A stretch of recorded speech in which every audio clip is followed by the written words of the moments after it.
Hello, everybody, and welcome to Life Unfiltered. How's Phoenix? Turn your mic on, Phoenix. Oh, I was gonna let y'all read lips tonight. oh, really? Yeah, especially Yeah, while I look down at my notes. yeah. But so how have you been doing, Phoenix? Pretty good. I have an update for you after the show that I we were tied up with other things, so Okay. okay, but something that could be serious. Oh, yeah. So but we'll catch up after. Okay. After the show, yeah. That's no problem. That's no problem. How's the kids been doing? Doing Hey, good. Bill. Yeah. How are you and Tammy? Doing pretty good. I took her. Well, Uh, oh, what is the day's Friday? So Tuesday, I took her over to the hospital to get cataracts taken out of her right mm-hmm. eye. Let's see. No, her left eye Okay. and everything. And then we went back to the eye doctor Wednesday so they check and make sure everything was going good. And then while she was there, they took the lens out of her glass because Oh now wow. she has 20/20 vision in this eye. And she goes in April to do the other eye. Yeah, that's So awesome. oh yeah, that I'm Happy. really impressed with this eye doctor surgeon guy. Yeah. And everything. I was really impressed with him. So Well, I am really excited about the show tonight. We have a special guest on, and Carl, I'm going to let you introduce her. But I'm excited, and some of what she and I talked about was maybe kind of starting off with the 14th Amendment and qualified immunity and just see where the night takes us. I'm sorry, the Fourth Amendment. I'm sorry. She's down there, four. you're right, right, I apologize. I will get it together. right. But Carl, I'm gonna go ahead and let you introduce her. Um, Okay. but yeah, I'm Well, excited about this. folks, you've seen her a lot of times in the comments on a lot of our shows and everything. And we talked to her last week in the comments. She wanted to come on the show. So tonight we're going to welcome, and Kerry, forgive me if I mispronounce your last name, but I'm going to try. Thibodeaux. Thibodeaux? One of the two. But anyway, we're going to bring Kerry up and she'll tell us what her last name is. Did I get It's close? okay. It's very hard. Unless you're Cajun, you're not going to get that one. It's It, Thibodeaux. okay, Yeah. good. And I got that. Well, I got that from my wonderful husband. So awesome. Well, yeah. welcome to the show, Life Unfiltered, Kerry. We're so happy to have you on here. We've It's been enjoyed a long all your time coming. comments. We've seen your comments in a lot of our shows on our network and Mhm. everything. And that's what we like doing is bringing people in that comment over there and got something to say. So, Kerry, tonight is your show. So, hello, Oh Bruce, over no. in the. No, we ain't going to start that. I can Okay. see that. This was a little different for Carrie. Everyone, she told me she has pretty much, been used to more interview type or style shows, more that direction. So this is a little different, but I told her we kind of try to let our guests give us an idea of some things they would like to cover and kind of start sharing their thoughts. And of course, we're going to jump in. Everybody watching, definitely jump in the comments and we'll just see where this goes. Right. Okay. So, Well, I kind of wanted to touch on the Fourth Amendment because I want to talk about qualified immunity and absolute immunity. And for people that don't know what that is, the Fourth Amendment is for reasonable searches and seizures. So you're supposed to have a warrant, and I'm sure that at some point in our life we've all been affected by the Fourth Amendment. We've seen what Trump went through, and the process is the punishment. I mean, you've got, unreasonable bail bonds and things going on like that. So for an example, if somebody pulls you over and they want to search your vehicle, your right is to say no unless they have a warrant. But they're supposed to have probable cause, and a probable cause would be determined by a judge. But most of the time, they coerce you into letting them search. And there's other incidences where the Fourth Amendment would come in, but let's talk a little bit about the qualified immunity and what that is. Qualified immunity is what your law enforcement has in order to protect them. It protects them from liability if they were to shoot or harm someone. So in a lot of cases, we've seen such abuses with the qualified immunity. They're just operating with impunity, and they don't, they're abusing their authority, really. And we need to fix that problem, because without that problem being fixed, just about everything will fall under that. If they come knocking at your door for your kids, if they come knocking at your door for whatever reason, whatever they feel like doing to you, really, they can do without any consequences. And then when you get to the judges and those people in Congress, if they have absolute authority, absolute immunity, excuse me, but absolute authority too, unfortunately. So the absolute immunity becomes a problem when you have qualified immunity and absolute immunity. They can do whatever they want, and they have no consequences for that. Now, should they be? No, they should be operating lawfully, but as we can see, they don't do that. And that causes a lot of pain and injury for people. So there are ways that we can look at fixing that. But again, we have to go through the Supreme Court judges. And if we already got corrupt system, then they're not really going to want to fix it. It's not to their advantage. So, but the more people that are aware and the more people that understand, maybe people can stand up. So whatever your issue is, again, it's going to come down to, who's the strong arm that enforces that. That would be your law enforcement. And again, they have qualified immunity. And so that's kind of it in a nutshell. There are some ways of fixing those things. And I had some notes here, but can't get to them. But the one of the ways that we can look at fixing it, I have other notes here. So fixing it is all of us we're required to have a license, right? And if we abuse that privilege that we have of driving, which is really not a privilege, it's a right that we have, but that's whole nother show. So if you constantly are disobeying the rules and you're operating with impunity, let's just say you're just running people over or whatever, right? You're going to lose your license, right? You have to have insurance to have a license, right? So if you are constantly violating, again, your insurance is going to go up, and then eventually it's going to get canceled. So if we were to apply the same thing to law enforcement and even judges at some point, but let's look at just law enforcement right now. And they get out there and insurance companies, first of all, track data. They're very good at, gathering data. So that's what they do. So they're going to see patterns. Okay. This person is constantly violating. This person violates once in a while.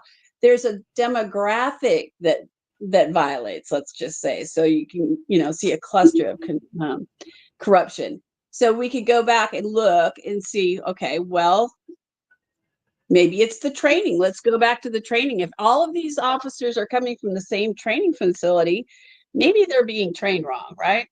So you can see where it's coming from and maybe deal with it. And again, if you are making them pay for their own insurance, like, a doctor would have to, and they would have to have a license, right? Right. They have to pay for the insurance in order to be employed. if their insurance gets canceled or if it goes up too high and they can't afford it, they're out of a job, just like the rest of the world, you know? So, yeah, did you guys have any comments or questions about any of that I so did. far? Is it clear or is it confusing? Yes. I don't know. No, I don't think it's confusing as such, but you know, well, when qualified immunity, was put in place, it was for discretionary duties and stuff for that, and to keep people like officers and some others from being sued civilly for frivolous suit. This Mhm. originally did not cover damages, and so like there was a difference in just, in situations, like if they clearly violated the Constitution, Right. and things like that. It was not to cover that. And Right. qualified immunity has never been changed. Right. So I don't see qualified immunity in itself as the problem. At some No. point, judges started just including a broad range. Qualified immunity in itself has never actually been changed as to what it's supposed to be. So it seems Absolutely. like at some point, these judges who are bringing or allowing it to cover all these other things are the ones in the wrong and need to kind of be reined in and held accountable on that level, because they're allowing it to cover things that should not. And so, you and I had some discussion that we might get into a little bit later on how some things happen, or can happen. Right. In which I'm kind of thinking, and we can clarify because I could be wrong, but I'm kind of thinking you and I might be a little bit on opposite sides on how they should be accountable personally. Because, like I said, I go back to what the law's supposed to be. Did they clearly violate laws? Was it clearly police brutality and things, but qualified immunity was put in there for those who are acting in good faith. Right. Yes, absolutely. It clearly states acting in good faith. If somebody is acting in good faith and it's still a mistake, then I do think that qualified immunity should stand. Yeah, I So agree where with do you. we balance? And I that's don't my think we abolished the qualified immunity. We just fixed the qualified immunity. They need qualified immunity. I don't want to be confusing Yeah. anybody with defunding the police or anything like that. We're a pro law enforcement. We need our law enforcement. We need them to be Right. able to operate if they need to make second decisions, right? That's what it was there for in the first place. And we don't want to lose that. Absolutely not. But if you see a pattern of abuse in an officer, you know that they're corrupt, right? And we have corrupt judges. We have attorneys that make the laws. We have officers that get these complexes where they've just the power. They think they're God. Yeah, Yes. basically. Okay, thank you. But the power gives people this puffed up thing, and then they start abusing it, and it's very hard to. So we have to keep it. We have to keep the qualified immunity for those purposes. But if we control the numbers and control the abuse of that, that's what we need to do.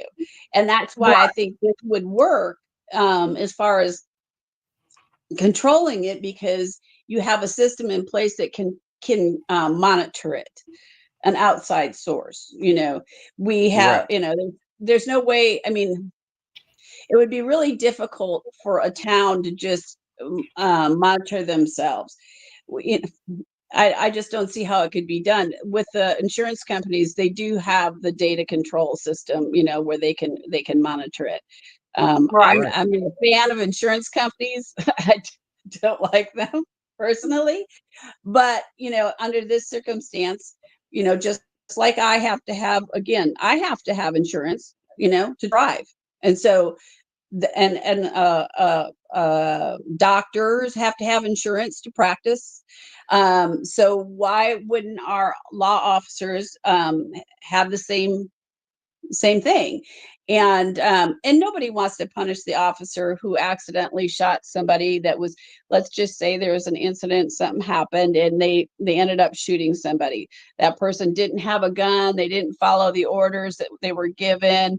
They had justifiable means to shoot that person, but it was just a tragic mistake. The guy couldn't hear, he was deaf, or maybe he has a mental incapacity, incapable of understanding the instructions that were given to him. So that would be an incident where, and insurance companies do this all the time. You may not understand this, but if a tree is there, it is partially at fault just for being there. So they do this kind of a rating system on the liability. So this kind of a situation may come up as a neutral, thing on the record. It's not going to show as much as somebody that just, constantly is going around beating up people and shooting them, just, gang style, right? So, Well, yeah, there's it going to would go be along the a lines difference. of, okay, give you that situation you was just talking about. If Right. an officer is involved in a shooting and that situation like you described it, right? They've got to go through a whole investigation to find out if the officer is guilty. Right. If he's guilty, then the insurance company could react to it. Well, If and not, even they have to go by the following of the police department investigating it. even in the other situation where the child, the officer is innocent, that you still have a child that is dead, somebody's child, somebody's brother, somebody's mother, somebody is injured in this situation with no compensation whatsoever. So it doesn't mean the insurance company shouldn't pay out on that, but is that going to be as harsh on the officer, or as an obvious infraction? But these people Exactly. still have no, here's somebody, maybe it's their child, and they don't have a lot of money, and they have to bury their child, and it's a tragic situation, but there's still no compensation for the family. You can't No. compensate for losing a child, but at least there's some admission that there was a wrong there. And some people are just looking for that validation. I know if it were me, I would, want to hear the officer. The officer, if he's a good officer, is going to be broken inside anyway, for what has happened. And so it's a tragic situation again, but it is a necessary situation again to have that qualified immunity and to have our law enforcement. They're supposed to serve and protect us. It doesn't seem like that's been the case all the time. And Right. No, unfortunately, it's more not. often we You got hear about all the bad stuff. We don't always hear about all the good stuff that they do. And the law right. enforcement does do a lot of good stuff. And there are some good law enforcement out there. There But are. we have some that are corrupt, and we have, and probably condensed in certain locations again, where the corruption is rampant, where there's propensity for it. So, but that would show up. And then, having that, publicly, whether they've got insurance or if they're, at a high risk level, you might start looking at, getting out of that business, So, I know if I continue to drive like an idiot, I'm going to lose my license, and I'm going to have to pay outrageous insurance. Right. But yeah. Right. So real quick, I want to respond to something Bill said. He says, wow. Let me go back. Okay. Bill says laws have to have a victim define a law. So let's just put that with what we're talking about, qualified immunity. When this was established, it was 1967 during the civil rights stuff. So there were victims, which is what brought this about. and some of the people doing the wrongs were police officers. There were many stories of police officers committing hate crimes during that time, or not investigating crimes, depending on the races of the people. And it was looked at as, well, which in itself I think is a crime. If you're not going to, investigate, murder because the victim's Black and the perpetrator is white, or, whatever, and you're just going to let it go, that is a crime. And, there was a lot of that stuff that was going on, in parts of the country. So, when this was established in 1967, there were victims. And so that's kind of my take on what you said about, there has to be a victim.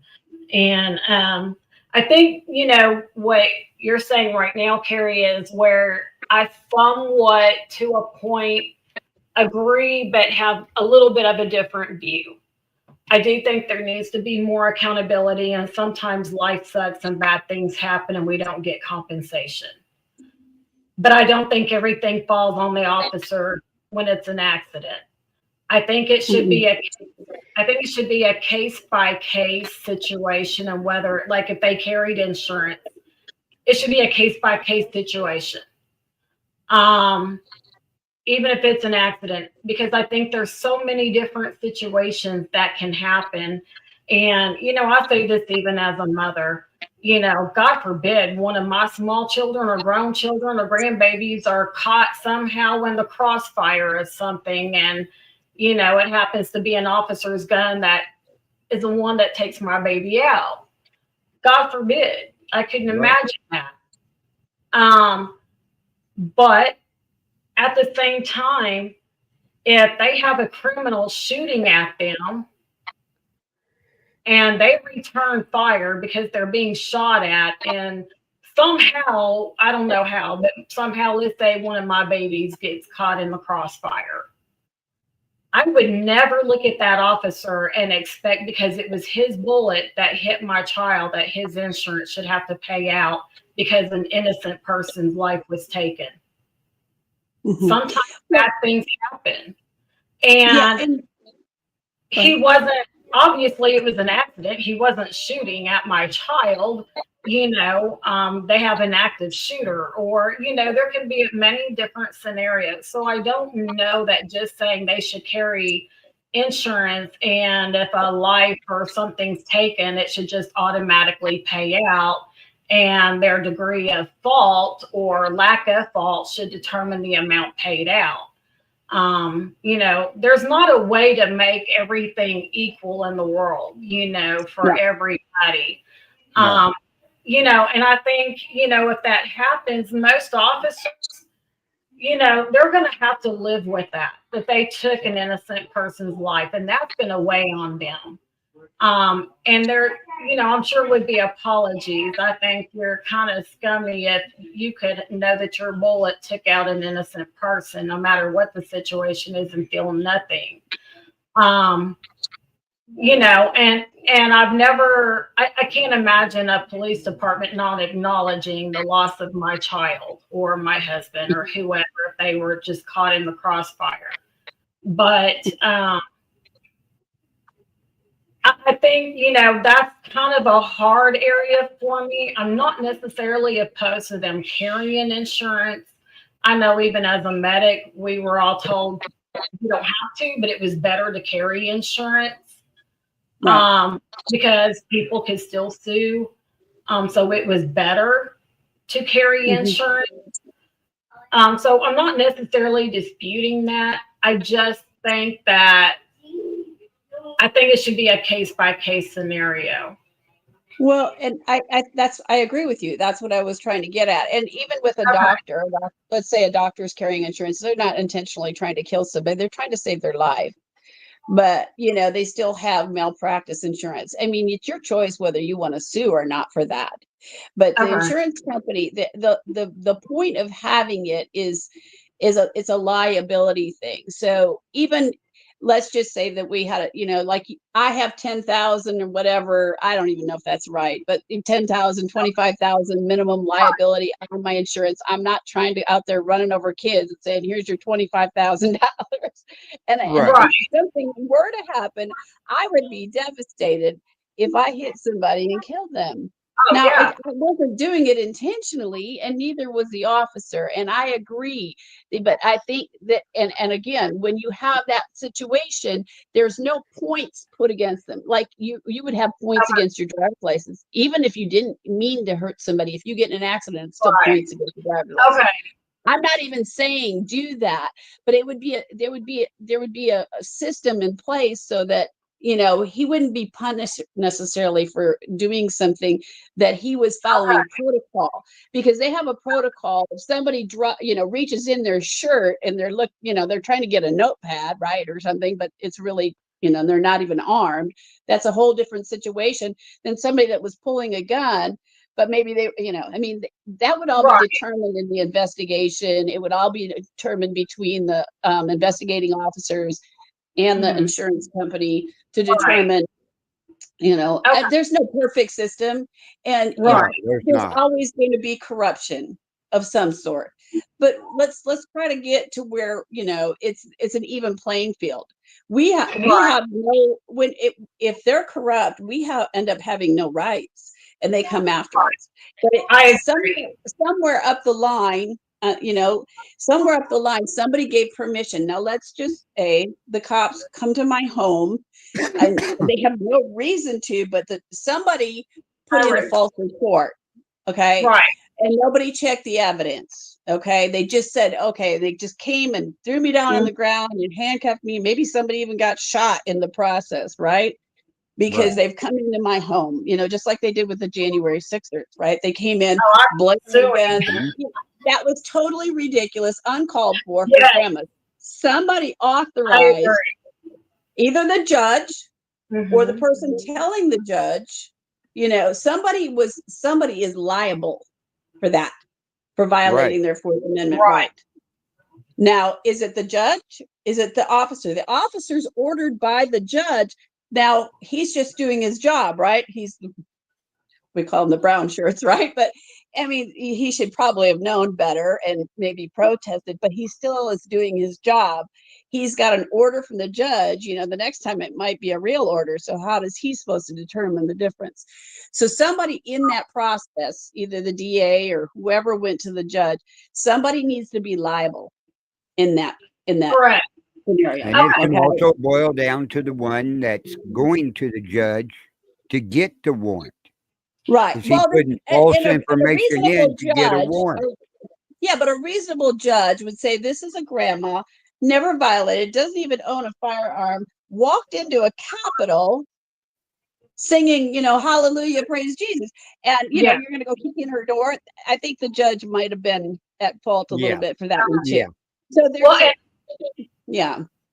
I appreciate, us having this conversation, because I guess I was a little confused on some of what you were saying. Some of the comments, I guess, had me thinking you were a little bit over here, and then you were able to kind of clarify a little bit, so I understand better where you are. And I think we're more on the same page. I think it was just some of the wording was like, okay, I'm not sure about this here. So I'm glad we're having this conversation. And Bill made a comment that I want to throw in with what you're saying, especially because, I have an autistic grandson who's nonverbal. And Bill made a comment about, the autistic, the autistic people being shot by police, and there's deaf people and all that stuff. So I do think there needs to be a little more training brought into, the police department on trying to recognize certain things, because my grandson can't really speak. He can say a few words, and my daughter and I, most of them, we understand just because we've known him his whole life. But so many other people don't have a clue, even with those words. And so we definitely don't want that stuff happening. So I think there needs to be a little more, I don't know the answer to it, but definitely maybe Well, some training of signs to look for that there could be a right. situation, and maybe have a little more patience, or to call somebody if you think it might be somebody deaf, hey, offer sign language classes that Hmm. officers can volunteer. I'm not saying make it mandatory, but some of them may volunteer, thinking, hey, you never know who we're going to run across. So I think there's some things that could be incorporated that way to help lessen those those cases from happening. Now, I do think, even, we had talked about a story, and I won't go into all the details, that there are times where an officer has to make a split second decision, and it can appear Right. that the weapon is being pulled and aimed, and that officer doesn't have time to wait to see if he's being shot or not. No. Right. And those, I worry about that stuff. So that's part of why I was glad we were able to start clarifying a little bit more here, because that is a oops, my bad. But I still look at, even though that person did not have, necessarily a weapon, I don't mean just not complying, like they're being combative and, oh, I have the right to pull my gun and shoot you. No, I don't think you do, No. But it depends on these circumstances and what this person is doing with compliance, that, in a situation where an officer truly believes, and there's body cam footage that you can watch and say, oh yeah, that Mhm. happened so fast and in a manner that officer didn't have time to wait. Could have been a sandwich, could have been a gun. You don't know, was being pulled out and going in your direction. I would look at that more on that person for their actions. Sometimes our own actions have to have consequences on the other side. So I definitely think we need to have more accountability on the police, but we also got to look at the criminal too, or the person being Yeah. looked at. And God forbid, the situation like you were talking about with the old grandma and stuff, that's just absurd. Yeah. There's so many things going on, and CPS workers, I include, and Yes. there is so many people lying. I think if it's a situation of a judge believing they have credible evidence, credible testimony, and they issue a warrant based on what's being presented, and then you find out, say, the prosecutor is presenting false testimony, false evidence, which has happened, that prosecuting attorney, I think, should be charged to the fullest extent. Yeah, and when it comes to CPS, that's a very good point, because CPS, if there's a reason to take your children, if they have proof or reasonable doubt that or that you may harm your child or whatever, that would be a criminal offense. So Mm-hmm. these parents are not getting charged with any charges. They're just having their children removed. And so Correct. you have this is another egregious thing. And back to what you were talking about with the law enforcement and the different things, I think that by monitoring the situations, because absolutely they need their qualified immunity. They have to go home to their Right. families, you know, Right. and mistakes are made. We know that, and that's okay, because it's not okay, but it's going to happen. We know that. So when you start seeing those patterns and the new things like running into autistic kids and things like that, Right. that's where they can start looking at the training. Okay, what are we doing wrong here? We've got too much of this going on over here. Now, we don't want the insurance companies to take absolute control either. So No. again, there's always going to be some form of corruption. If they're able to corrupt, they will. It's unfortunate. But and then you're talking about the criminal on the streets. Yeah, we have shows that glorify people, even on I see people watching these shows and how they can trip up the cops and do different things, and Mm-hmm. those are but if we didn't have the corruption either, people wouldn't be trying to do that. these officers, it's like we live in a, well, we do. We live in a communist country, pull over, get your papers out, do this, do that. You have to have this, you have to have that, and whatever. And so it's really gotten to the point where, we live in a prison planet, so we need to get our rights back. And so that's why I wanted to talk about, this is the Bill of Rights Network also. Right. But I really wanted to talk about, and maybe we'll, at another time, pick one of the other, constitutional rights. I mean, we saw with COVID, I can say that right now. Yeah. We saw that they took away our First Amendment right, and we could lose that at any time. I mean, because who's controlling it? We need to stop looking up to these people and putting them up there, because in these platforms, we need to have alternative platforms. We need to listen to each other. We need to have something. So, there's the First Amendment right, the Second Amendment right, and sure is the First Amendment right. So, so there, we need to start, having our rights back, because we don't have them. We really Exactly. don't. And they're indoctrinating people into believing that they don't need their rights, that the rights are bad, and so That was there's the lots of woke that. agenda all along. Yeah, the woke agenda. was. Get rid of your guns. Submit to the government. We'll take care of you. They're not here to help Well, you, people. You look, and it was real close, because when COVID first started, I was so shocked at how many people bowed down to the government to People I shut didn't down think their would. They businesses, did. don't go to work, stay at Yeah. home, go get that shot and everything. You You know got what to it have is? a shot before you can do this, before you can do that. They did that to us at the VA Well, let me during the just tell you COVID. what's, You got to have the yeah. shot before we can treat you. And I told him, you know what you can do, you know, Yeah. and so, but Well, that yeah, was a psyop. it's ridiculous. We came Yeah, so I'm close. sorry. That's all right. We came so close to being a full communist country, 100% during those last 4 years. Well, they always use fear to control us. They've done it over and over again. You looked at 9/11. I don't know what you feel about 9/11, but I know what the truth is about that. That didn't happen organically. But they use those fear tactics to get us under control. I mean, it's a very good control mechanism. It's part, the military industrial complex is very familiar with those psyops and how to control people.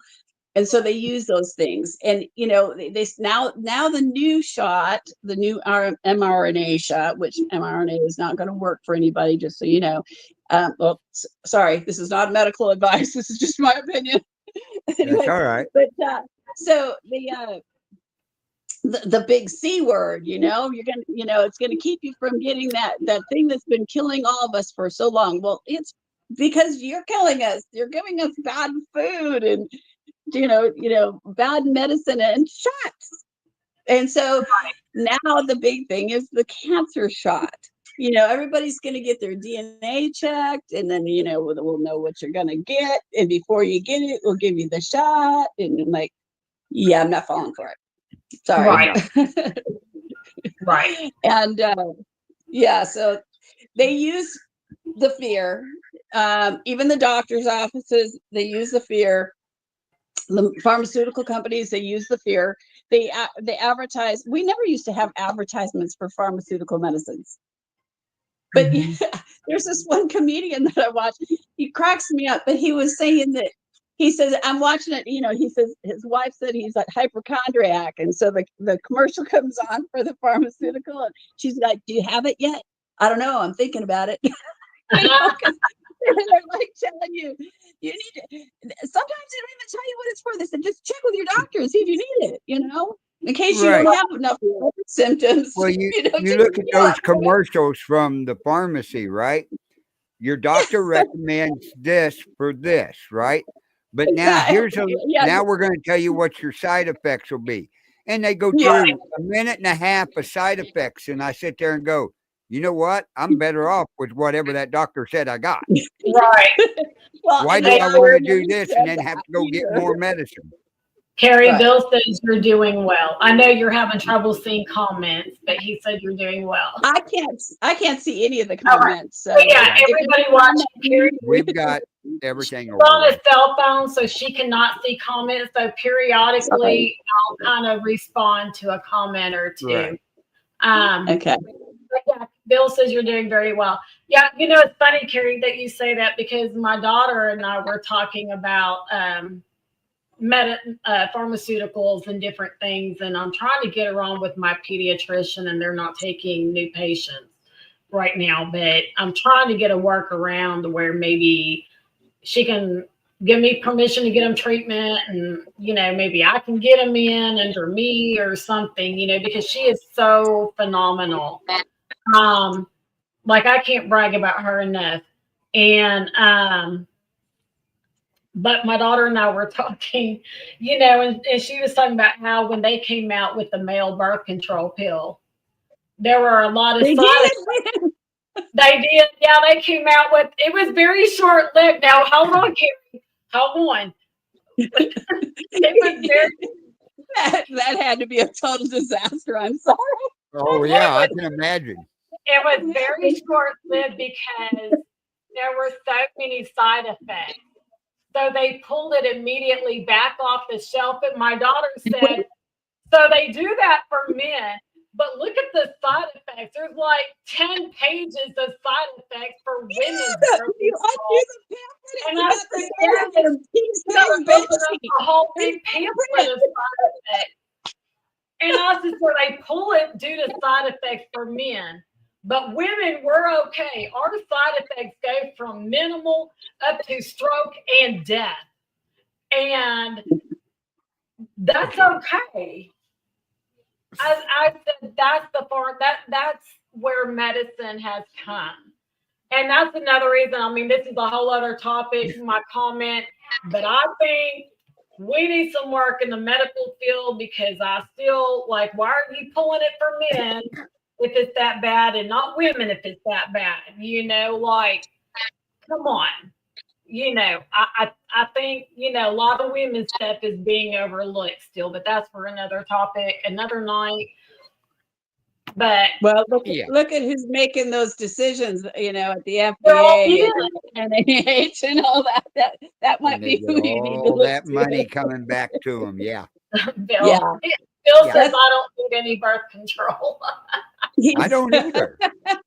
I don't want to know why, Bill. I don't care. Okay. I'm just glad you don't need it. Okay. Don't take it, and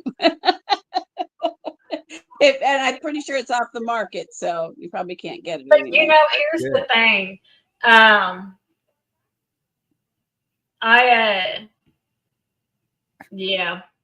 trying to get back on track because I got a whole rant. About women's health. You want to go into nutrition and healing and all that stuff, and I've got some testimonies to that. And I've been doing natural medicine for a long time because my daughter was sick. Yeah. So and I'm healing myself. So too old to get pregnant. With God. And Bill, if you got pregnant, you'd be the richest man in the world. Hey, no, I think they're making these guys by the trans community. Really? But Bill, you just made me lose track. I finally remember what I was going to say. Bill's comment just got me so sidetracked. My pediatrician. That's what I was going to say. When you first go to her, in the stack of forms where you fill out your medical history and all that, she has a separate piece of paper that's like a contract between her and the parent. And I love it because they acknowledge the parent's rights. And they say flat out, this is your child, not ours. This should be a partnership where we work together for the betterment of the child, and you have full rights to accept or refuse any treatment without any repercussions. And they go through a list of stuff and says, including immunizations. And you say yes or no as to whether you want your child vaccinated, or you can say, I am open to some. And then they'll discuss that in the back with you. And when I went back there and you sign it, and the staff's already signed it, so you get it with their signature already on it, and then you sign it. And when I went back there, her pediatrician, she said, so I see you do not do any shots. And I said, no, ma'am, I don't. And I told her what happened to one of my older sons. He was hospitalized for getting the chickenpox vaccine, and I was told that he could die because it was so serious and it was internal and everything. I mean, it was horrifying, going through that. And that's what got me to looking into vaccines. And he's going on 26 now. But when you're faced with something like that, it changes a whole lot. Up until then, I was not anti-vaccine. I didn't know anything about it. I was young and didn't know anything. That changed everything. And I told her about that. And I told her, I said, I've been looking into this now since that happened to my son. And she looked at me and she just grinned and she said, see, that's why I love my patients. She said, I'm going to put down that we discussed this because I have to discuss it with you. But she said, I don't think I do. She said, all of my anti-vaccine moms have done their research. And they know why they're making that decision. They don't need me to lecture them about the pros and cons. They already know. They're very well educated. And she said, that's why I love my patients. And she said, let me tell you where I stand. She said, I'm never going to push you to get vaccines. If you have questions, I will do my best to be as honest with you as I can in what I know about them. And she said, but that is your child. She said, the only thing I say is if you do not immunize your child, any repercussions, that's on you, but it's your choice, and if you tell me no, it's no, end of discussion. And I'm going to honor that. She said, when it comes to pharmaceuticals, she said, I need to know how you feel. Because she said, here's what I try to do. I have parents who say, I want pretty much all natural remedies. Great. That's what we're going to do. She said, I have parents who say pharmaceuticals only. Okay. That's what we're going to do. And I have some parents who say, I'm okay with both depending. I want to know my options and the pros and cons of both. And then I'll decide. And I was like, okay.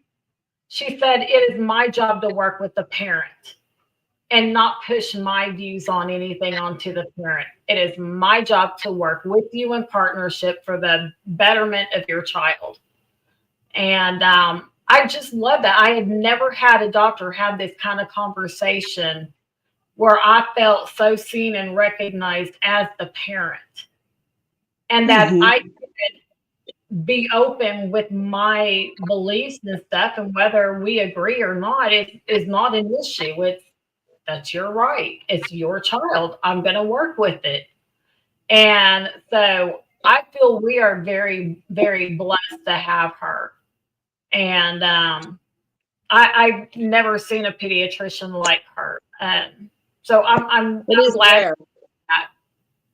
Yeah. You're lucky you found her. And yeah, it is very good. And a lot of it is out of even the physician's control. That's another thing we can talk about is the protocols that they have to follow in order to keep their license, and which is regulated a lot too, again, by the insurance companies. So right. they and the pharmaceutical companies, and they go, when you go now to the doctor, they just put it in the computer and the computer tells them what to do, because they have to do that in order to keep their license. There's so much pressure on them. And if it's a nurse practitioner who works under a doctor, they have to get everything approved by that doctor. So their hands are tied as well. So there's a lot of, they don't have the choices. And if you do, they get certain incentives. Okay, there are incentives for the hospitals and the doctors to prescribe certain drugs. They have the reps come in. It's just like I don't know what you would call that, but the salesperson comes in and they say, well, this is the one we're pushing. This is the deal. And you get these coupons, whatever, but the doctors get kickbacks. what people don't know is the doctors get a lot more money if they can complete an immunization schedule, is what I've been told also. So Yep. they have to get a certain amount of immunizations in order to get these large bonuses. Now, these doctors have gone to college and have spent an exorbitant amount of money to become doctors, which they thought they were probably went in with a good intent to help people. But because of the indoctrination through the colleges, they have been taught to do other things instead. And that's the way they're like, well, that's the way we were taught. But that doesn't mean the way you were taught was right. So we have to get into the colleges and get that changed. Let's never look at a diet, never talk to the patient about, they come in, they're sick, and all they've eaten for their whole life is Oreo cookies and Coca-Cola, I mean, come on, give them a pill and send them on their way. But, again, the patient, we've been trained that everything should be cured with one pill or, a prescription. And we want to go to our doctor and just get the cure and not do any lifestyle changes, because that's too much work. And they don't understand that the lifestyle change is way more important. You can take a medicine and then you're just going to have more problems, and then eventually you're going to die. Okay. You don't take care of yourself. So there are alternatives, and we need to be able to look at those. They've taken out a lot of doctors that have actually been trying to do what's right. So when your whole life is invested and your family's expecting that paycheck when you come home, and you want to maintain your lifestyle, you do what they tell you to do, or you're going to lose your insurance to practice and you're going to lose your license. Right. And a lot of it's done through the administration of the hospital. Because not only does the doctor get a kickback, the hospital gets the kickback money. And in COVID, they got lots of kickbacks. And I can tell you that and I knew what was going on because I'd worked at a hospital, but I also know that you put everything in and everything's done by codes. Everything is done by protocol. And so whatever the protocol is set down from the hospital, that's what they do. So the protocols were set that way, and they were getting paid extra money to do it the way. And hospitals are a business, and they were not doing well. And so in order to get that money, it's all about money, the love of money. Mm-hmm. And, that's a sad situation, but it's true. Oh, corruption, I know. Well, money corrupts, power corrupts. And just like you go into an emergency room, right? Mm-hmm. They take you in, they put you in this bed, they hook you up on a monitor, they check all your vitals. We'll be right back. 45 minutes later, a nurse comes in. How are you doing? Blah, blah. Doctor will be with you an hour down the road, right? Or longer. What I think it should be done is in each one of those ER rooms, there needs to be a time clock. If a nurse walks in, she clicks it. A doctor walks in, they click it. We're going to pay for the time that you're with me. I'm not going to pay for all the wasted time. What I'd have to say to that, though, is you don't know who's coming through the door. And if somebody else's child is coming through the door that's been in an accident, leave me sit until you're done. Right. But I've seen them sitting at the desk, behind the desk, sitting there, talking and everything, while my wife was in the ER, and I'm sitting there going, okay. Mm-hmm. I was stupid. Well, I didn't become a doctor. That too. Mm-hmm. Yeah. Bill said a little bit ago, the Rockefeller education. That's about right. Yeah, exactly. Yeah. That we can get into the school books too, but there's so many subjects that I would love to address. But let's try. I don't know. Do you want to change topics? I don't even know how much time we have left. How much time we got left? We got about probably about a half hour. So okay, we're good. Jump in and I wanted to something you were saying about the hospitals getting the kickbacks, and I'll say it wasn't just the hospitals, it was the states and everything. So everything was COVID. And I tried telling some people that they were counting deaths that were not actual COVID deaths. People thought I was crazy.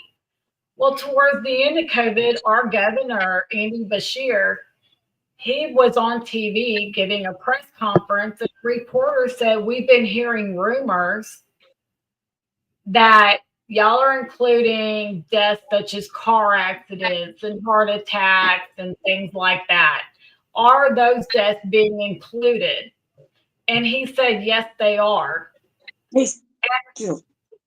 The reporter looked absolutely stunned because she thought it was just rumor. And our governor said, yeah, they're included.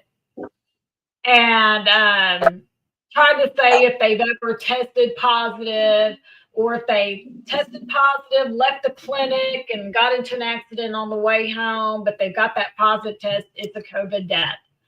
Now, that's just ridiculous, you know, and I told Ken, I said, man, that would make me so mad if he had died or one of my children had died getting hit by a car, whatever, heart attack, having nothing to do with COVID, and they counted as a COVID death. To me, that would be so insulting because they're using our grief to make money. And that was so insulting to the American people. We had a lot of that happen up here. I know a family that it's fraud, I think. The lady's husband was in stage 4 cancer and was given like 2 months to live, right? Mm-hmm. Well, he got real bad at home. They called the ambulance, came and got him, took him to the hospital. He wasn't at the hospital an hour before he passed away. There she is. Right? But they put on his death certificate he died of COVID. Now, he had been paying a cancer, he'd been paying a cancer insurance for 30 years. Mm-hmm.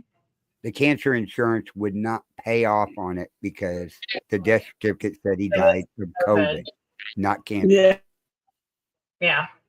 And then what was worse was, you know, during that time, the family wasn't allowed in the ER, right? So her husband passed away. She can't go in and see him. So she calls her son. They go home, get everything, go back down the next day to the funeral home, things set up to get her husband taken to the funeral home. You know what the hospital had already done? They had him cremated. Oh, no. Yeah. That's crazy. Can y'all see and hear me now? Lawsuit. There's a big lawsuit going on it right now. Right. Yeah, I didn't hear any stories like that here. Kerry, real quick. I know this is going to be, well, okay. Can you hear me? Her internet's messed up. Yeah, her internet's messed up. I had a question for her. I was going to backtrack on something and ask her something. Oh, that's all right.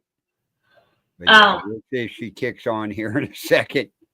But no, I think when they do that, that is fraud. You know, we had so many cases, like you said. When they go back in history and dig through some of the death certificates, they're going to be amazed at how many death certificates said COVID. And if they investigate it on the person, well, that person was in a car wreck 2 hours before that, or was killed, you know, reported DOA at the accident, but taken to the hospital, and they marked down on COVID. Because we know through the stories and everything, the hospitals and doctors were being paid $30,000 per COVID patient. So, yeah, there's going to be so many. It's ridiculous what happened. Sorry, I'm sending Kerry a message. Okay.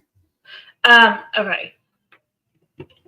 Yeah, and wasn't it the WHO that, or no? World Health Organization? Yeah, I thought it was the WHO. Went back through. Oh, she can't come up. Okay, thank you, Carl. that went through and started taking out every death that was not COVID related. And it turned out that we didn't really have any more deaths than we do with the common flu. Right. So, but they just didn't want people to know. Kerry, I'm glad you jumped back in. Oh, there you are. Okay. Yeah, Freezing now up that a my little phone's bit. dying, let me plug it in. We're gonna use that too. I got onto the internet, a different server now, so let's see how that works. Kerry, I had a question for Anyway, I you. lost it. So where did y'all go? Where'd the conversation go?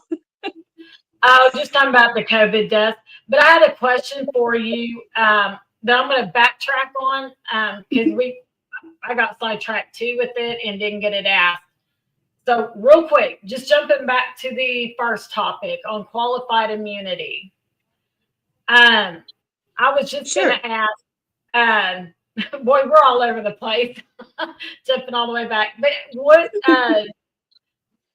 what are some steps that can be taken to make some changes or start changing some of this?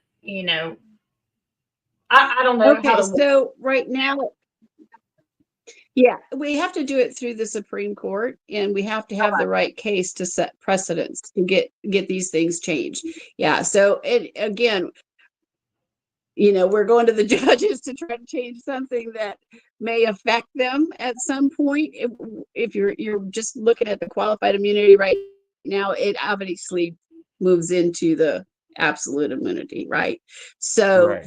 they have to make the decision to set precedents, and once the precedence is set, then everything can move forward. So that's kind of where it's at right now. It's sitting there, and the more pressure the Supreme Court receives from the people to look at these issues, which they already know there's a problem, they're Right. very much aware of it, and so and they've had cases brought before them already to try to change it. So just pray, and I'll keep you updated on what's going on with that as well. I gotta move this camera up. Yeah, I heard you say something earlier about the Supreme Court, some but technical adjustments here. oh, you're fine. But I asked because I didn't know if another avenue could be, for Congress to make some kind of change, or, if the Supreme Court was pretty much. Well, I'm sorry. Hopefully we can start weeding out some of the bad people, and I don't know. That's my hope. Well, one thing you got to watch out. See, you're talking Supreme Court for the United States. You have to remember the police academies and police departments are all in each state and trained in each state. So you actually got to go through each state to get things changed before you'd go Supreme Court. Because Supreme Court's not going to make a ruling. It's already at the Supreme Court level, I believe. Really? It's already at the Supreme Court level. Yes. Yeah.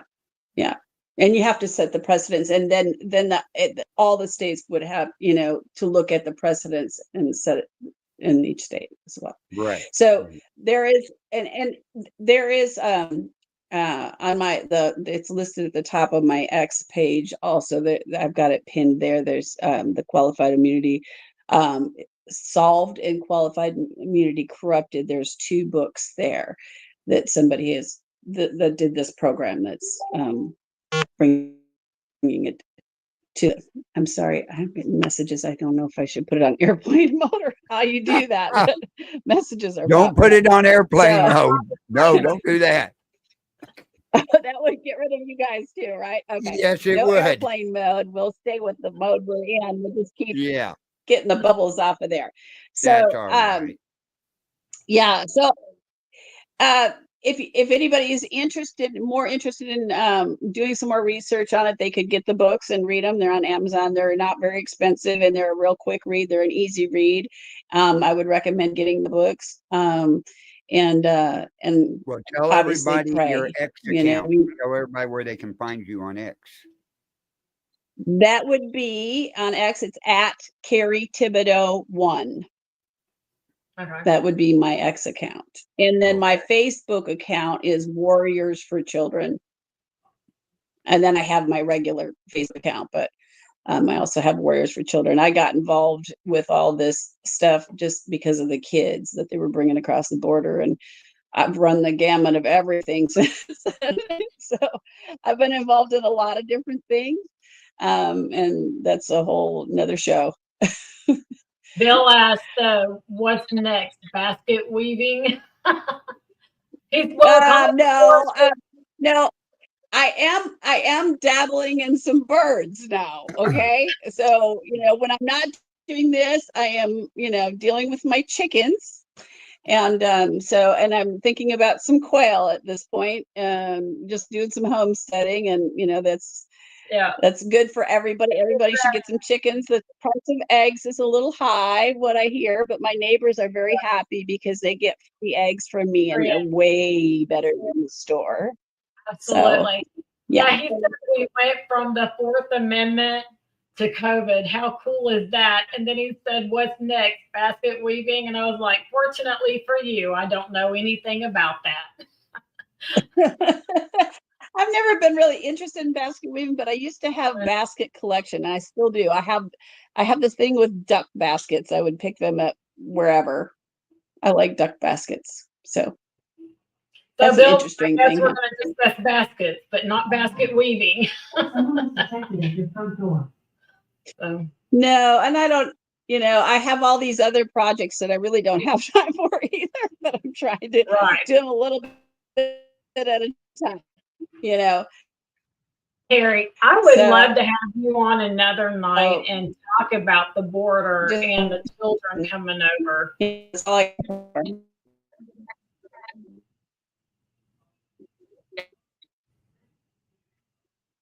There anytime. Yeah. I just didn't want to have to come on in my pajamas and my hair pony the last time. Y'all were asking me to come on. I wouldn't go come on like that. I wouldn't either. There's no way. Yeah, no. Yeah, and I've been popping in here and there on this show, and we've been talking about this for a long time. So I was like, okay, it's time to pull the trigger on it and go on. So here I am today. Oh, that's great. I'm glad. Yes. It's been fun. I've had a great time. I'm excited. Yeah. And there's so many other things that I would love to talk about with you. And I'm excited. See, that's one of the reasons we changed the name of the show from The Conservative View to Life Unfiltered, because everything we've talked about tonight, everything we've talked tonight has affected somebody in life, and it will affect your life down the road. So exactly, that's one of the reasons. Yeah, and Unfiltered is good for me because my filter's broke. Just saying. That's what she told me the first time we spoke. That's all right. But that's okay. Yeah. Yeah. Well, do we want to? Where are we at now? We still got some time. You want to dabble a little bit into the? I lost her. What you want some of my history? How would you like me to tell you a little bit about how I started in this and where it went? Yeah, go ahead and tell us how you got started. Absolutely. Okay, so we all saw the thing on that they were bringing the children across the border, and it was pretty gruesome with the rape trees and all the stuff that was going on, and it was. And I had never been political, never been involved that way. But that was the point in my life. I said, okay, if I'm not doing anything, then I'm not doing anything, right? I'm part of the problem if I don't stand up. So I was very anxious to do something just to stop it, because it was just painful to hear, and still is painful to hear all the abuse that's going on with the children. So I ended up at a Reawaken conference in San Antonio, And I knew at that point that God was wanting me to take a stand and do something. So, and at that time, that's all I could do was stand. I couldn't sit. My back was out. And that's another testimony for another day. So we were at the conference, and immediately I turned around and spoke to somebody. I won't say the name right now because that's another conversation anyway. So I'm like, is it still going on? Yes, it's still going on. Okay, that's it. I'm marching to the Capitol. I'm going to do something. Do something. If I have to go by myself, I will go by myself, but I'm going to the Capitol. I'm going to do something about this. And so started putting together a rally, started organizing it. Well, somebody else got involved that was doing some stuff down at the border. And they said, well, there's other people that would like to join you, and but they want to include some of the other issues. I said, well, absolutely, because all of these issues are intertwined. All of it, the border, the election integrity, all these things, it all came from the government. The abuse was being allowed. It was our government was the problem. And so I can see that. And so we ended up having, these meetings for the rally. I won't go into the details. We'll do that another time because there's so much in the details about what happened, the testimonies that happened. But what ended up happening that day, we had a successful rally. It was a wonderful rally, and people were in fear because that's what our government does. And it was exactly almost a year. So January 6th happened on January 6th. We had our rally on February 5th the following year, and everybody was, don't go to the Capitol, you're going to go to jail. And I'm like, no, we're not going to jail. We're going to have a peaceful rally in prayer, and we have permission to be at the Capitol. So that's what we did. And everybody at the last minute was calling and freaking out because we had an ice storm coming in Texas, southern Texas. Imagine that in February. So they were like panic. Oh, nobody's going to show up. I'm like, look, God called us to do this. And if we do it and we're the only ones there, and if one person shows up, we've done what we're called to do. And that's what we're going to do. So don't worry about who's there. The right people will be there. We had a very big rally. It was successful, and it turned out to be nice and sunny. We were on the south side of the Capitol, and there was over 600 people there, maybe more. I don't know. I'm not good at judging how many people that were there. And we had more than enough speakers. There was a couple that didn't show up, but we had people waiting in line to speak. So we had some big names who now I'm finding out were implants. Anyway, we had a team that did this. It wasn't just me, because the other people came in, and then God sent all the right people to make it happen. It was a wonderful day, and we were heard on the Capitol steps in Austin. So that was the first thing that I got involved in. And then I started plugging in everywhere and anywhere I could, and trying to make a difference. And I don't know. Let's see, where did I go from there? So how many times did you go to the border, Kerry? How many times did you go to the border? I have never been to the border. I've never been to the border. And I'm not Kamala Harris, but I've never been to the border. Okay. Okay. Never been to the border. I was going to the border. No. Actually, I have been to the border once, but it was before all of this for another reason totally. But I did talk to a lot of people that were at the border, but I had heard what was going on at the border, and I did want to go, and I almost went a few times, but then there was people that were trying to discourage me from going as well because of the safety issues and stuff. But I had other people that were going to take me down there, but I actually didn't go to the border. And you don't even have to go to the border to see child trafficking. It's everywhere, and it's in the CPS system.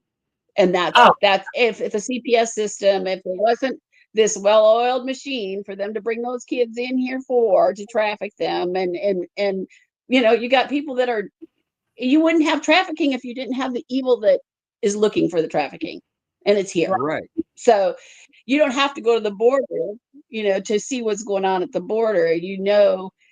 From what, but I did want to go down there and see it for myself. I wanted to go see exactly what's going on. And I've talked to people, even my ex-pastor was down there, so I mean, I've talked to people about the border, but I have never been to the border. And now I sound like Kamala.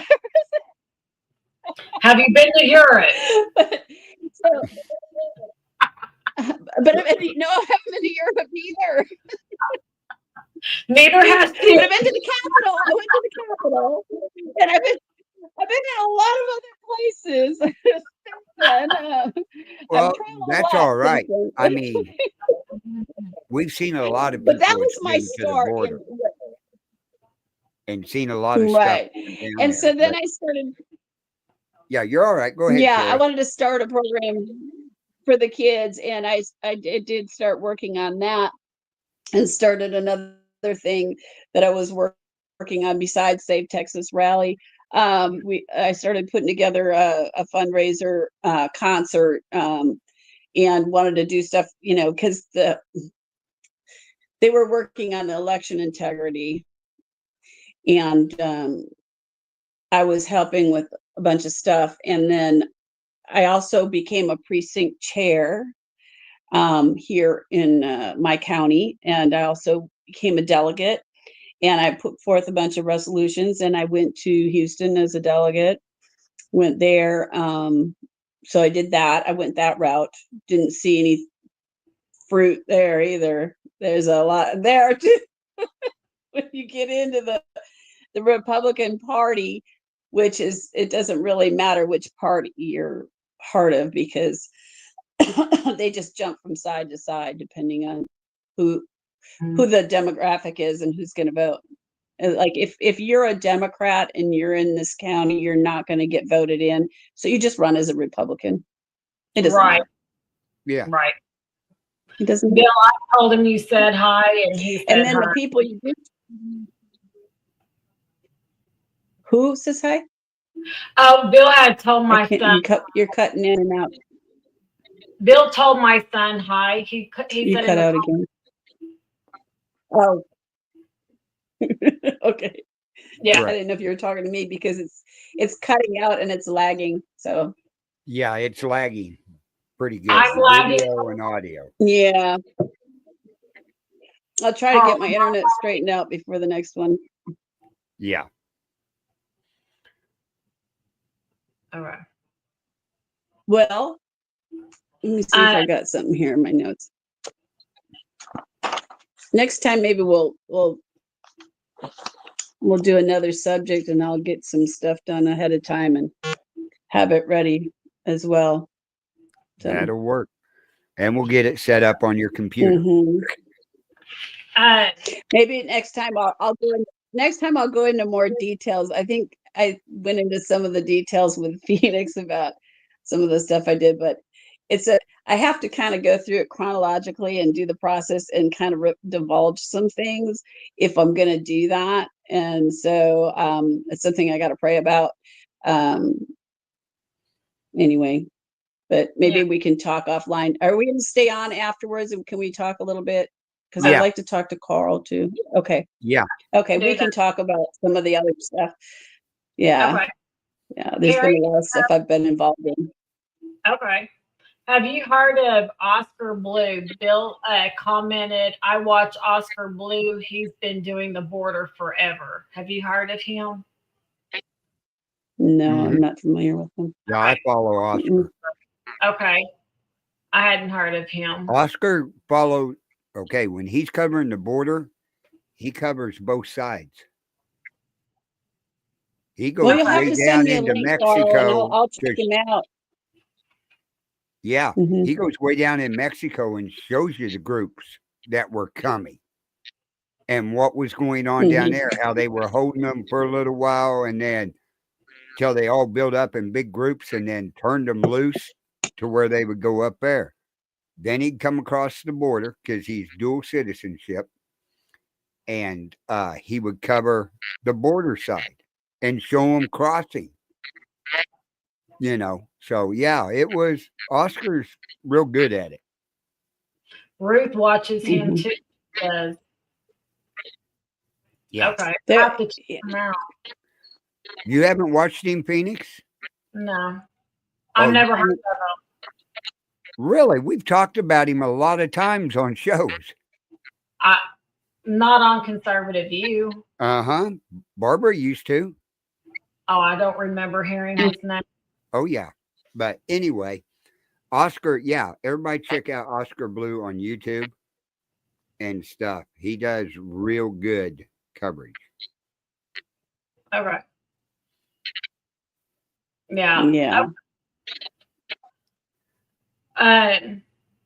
So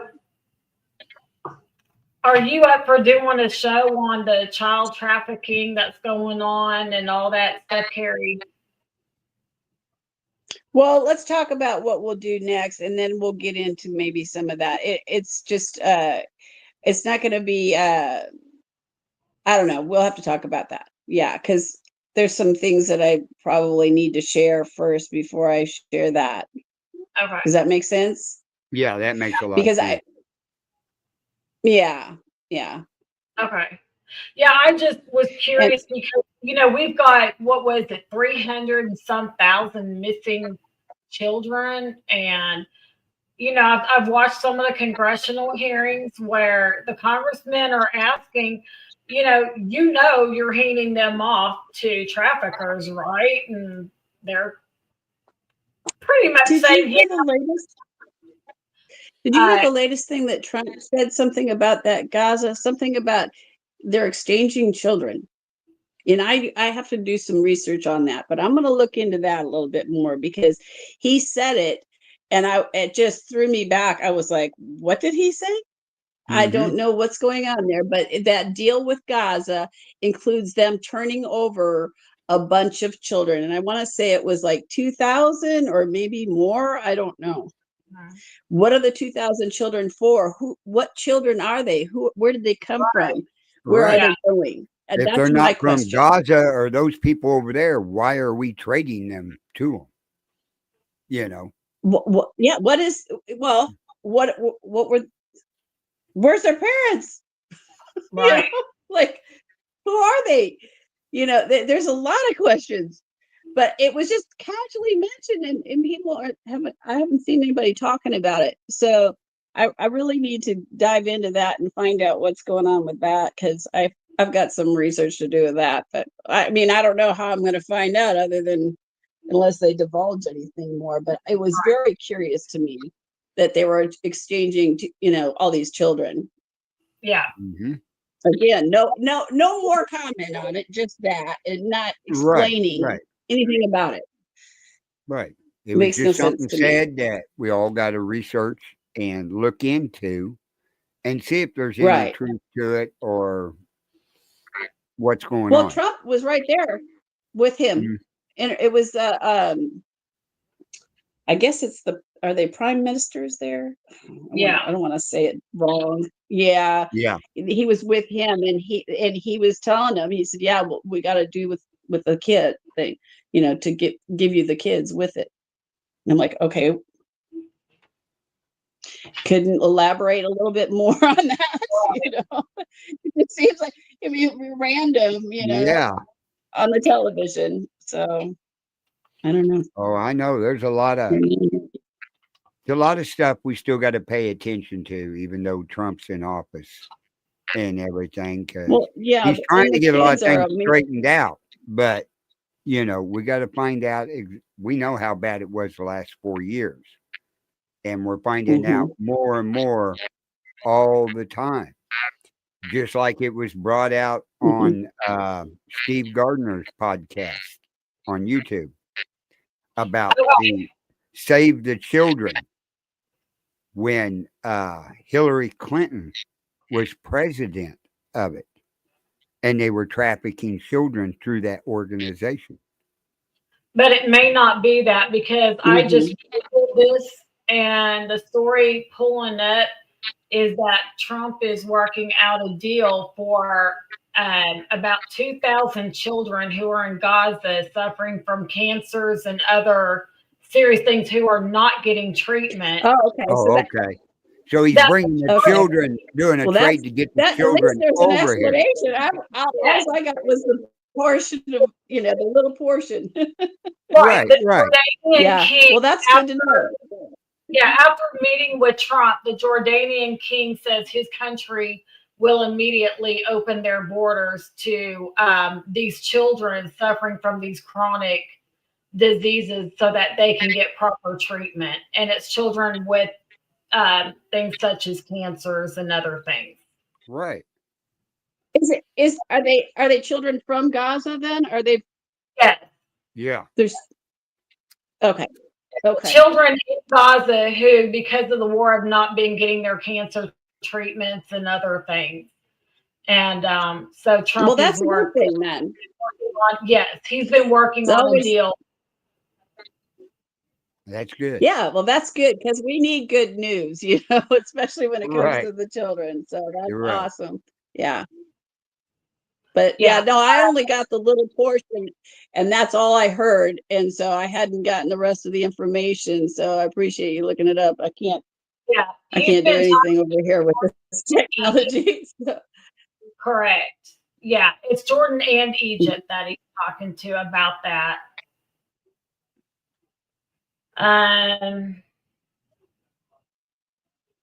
Yeah, I'm just kind of going through it real quick. Yeah, if he's working Well, out a if y'all- deal like that, that'll be great.